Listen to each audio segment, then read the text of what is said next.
And she was saying she felt a pretty strong jolt. It was almost like a car crash, she said. And that's typically what you'll get right near the epicenter of the quake. And then you get kind of more general shaking as you head farther outside of that epicenter. But that shaking was felt across a pretty good swath of northern New Jersey, parts of New York City, western Long Island, lower Hudson Valley, into southwestern parts of Connecticut. No, it wasn't right near one of the major faults. The Ramapo fault is that big one that created actually that more significant earthquake back in April of 2024. That was the 4.8. That was the largest earthquake, one of the largest earthquakes in New Jersey history. This one was kind of between fault lines. And again, to give you perspective on the magnitude, it was minor, it was felt, but probably no damage created by this. About 100,000 earthquakes of these magnitude occur per year on Earth. It's the energy equivalent of about 1,000 pounds of explosives. But again, that 3.0 magnitude earthquake centered near Hasbrook Heights. It was just before 10:19 this evening. We'll send it back over to you guys. We'll have that full AccuWeather forecast coming up a little bit later in the half hour. All right, Jeff. Thank you. Yeah, absolutely. Thanks, Jeff. All right, Lindsay Tuckman continues our coverage from the newsroom with reaction. Lindsay.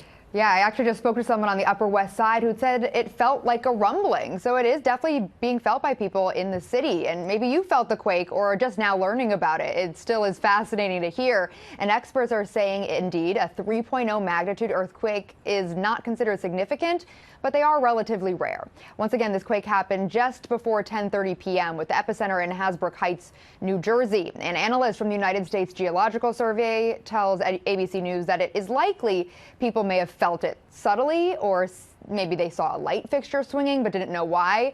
And it's unlikely there would be any major damage from a 3.0 tremor. But you'll recall back in April of 2024, there was a big quake also centered in New Jersey that was actually the strongest quake in the greater New York City metro area since 1884. And that one was felt by a significant amount of people. As for tonight, though, the New York City Office of Emergency Management did share a post on X saying it is investigating tonight's incident and is telling New Yorkers to call 911 for any life-threatening emergencies or 311 for damage reports. But again, as of now, we have not heard of any injuries or damage. A 3.0 is not major, but still, folks who felt the tremor in Hasbrook Heights are reacting. Around 10:15, 10:20, I'm sitting in my living room and the whole house shook. I thought a car drove into our driveway, into the parked cars in the driveway. Yeah, this felt different, right? A lot different. Last time was more shaky. This was an explosion sound that sounded like something hit the house.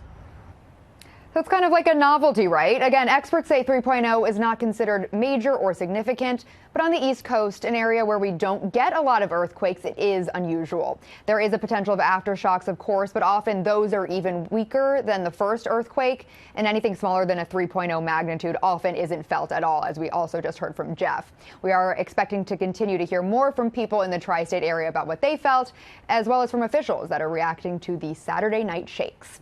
Live in the newsroom, I'm Lindsay Tuckman. Back to you guys in the studio. All right, Lindsay, thank you so much. And as Lindsay just said, we are still learning more about the moment that shook northern New Jersey. Stay with Eyewitness News on air and at ABC7NY for the latest development.